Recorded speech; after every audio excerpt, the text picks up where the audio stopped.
This country is slowly disappearing. You've probably never heard of it.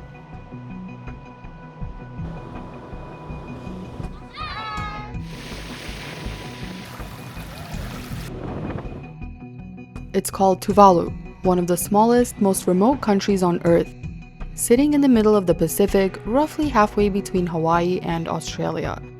Some scientists say that by 2050, the island will be unlivable due to rising water levels.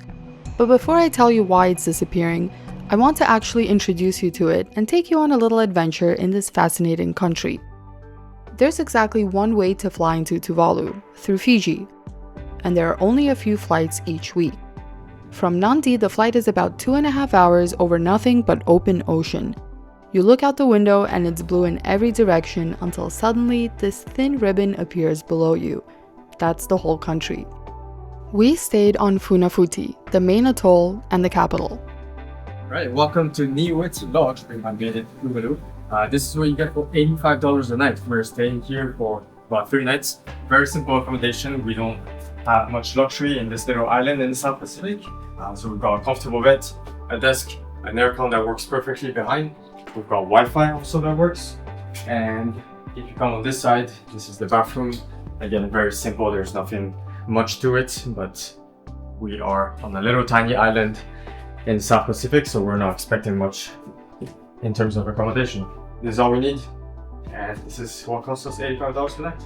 Life here revolves around the most unexpected place, the runway. The plane's about to land. We're expecting the siren to go off, which tells the community for everyone to move away from the runway. But the only issue that they have sometimes is the dogs. When the dogs are on the runway, the plane actually has to go to do a go around. So hopefully that's not going to happen today, but we're looking forward to seeing this plane land literally just steps behind us. What an AvGeek's dream to be so close to our runway, to get to hang out on a runway and to watch a plane just come in right next to you.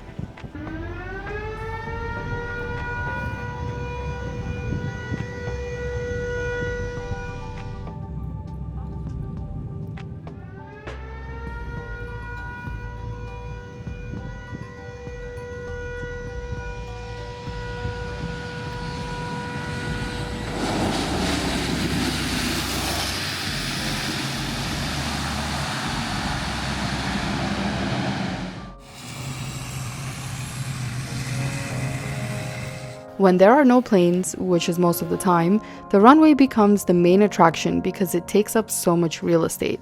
In the evening, the whole island shows up. People play volleyball and rugby, kids ride bikes, families just sit on the tarmac and watch the sunset. It's time for a little lunch break. We have made it to this Joyce Seafood restaurant, which was one of the restaurants that was highly recommended over here on the island. There's only a few that operate consistently, and this one is even open on Sundays for dinner. There are only a handful of places to eat, mostly fast food, and the best one is a Chinese restaurant.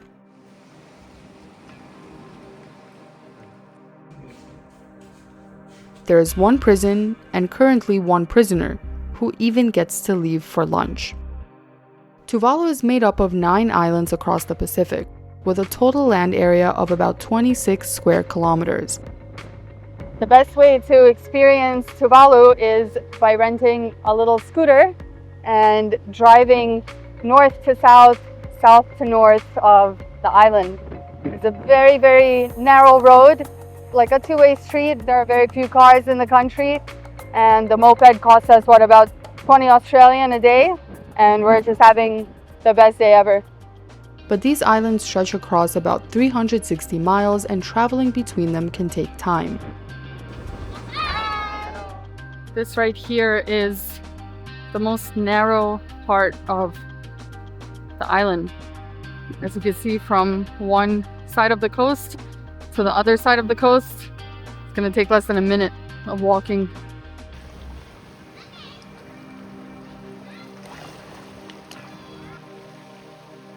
There are no hills, no rivers, no mountains, just this ring of coral that is home to about 11,000 people.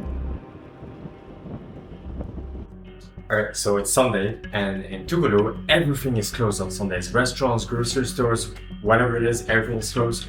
This is a church day for most people, so we've been advised to get some food beforehand. So that's what we did yesterday, actually. We got some instant noodles from the groceries, and this is going to be our only food option pretty much for today. So I'm about to prepare this right now.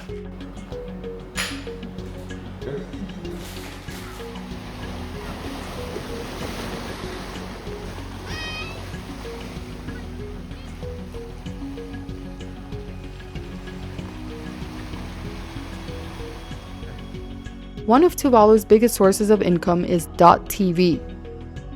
Every time someone watches something on Twitch TV, Tuvalu earns money. That deal brings in around $10 million a year. But here's the reality. The sea around Tuvalu has risen a lot in the last 30 years. NASA projects that by 2050, half of this atoll will be underwater at high tide. By 2100, some estimates say 95% of the country could flood regularly. So Tuvalu is doing something no country has ever had to do. It's preparing for its own disappearance. They've signed a treaty with Australia allowing 280 Tuvaluans a year to relocate permanently. When applications opened, over 90% of the population applied. They're building something called a digital nation, uploading their government, their culture, their history into the digital world, so that even if the land goes underwater, Tuvalu as a country never stops existing. This country taught me that a place doesn't need to be big to matter. 11,000 people are showing the rest of the world what it looks like to fight for their home. I hope the world is watching, because Tuvalu might be the first, but it won't be the last. In 2021, Tuvalu's foreign minister at the time gave a speech to the world's climate summit, standing at a podium in a suit, knee-deep in the ocean. His message? We are sinking, but so is everyone else. And no matter if we feel the impacts today, like in Tuvalu, or in 100 years, we will all still feel the dire effects of this global crisis one day. In Tuvalu, our islands are sacred to us. They contain the mana of our people. They were the home of our ancestors. They are the home of our people today. And we want them to remain the home of our people into the future.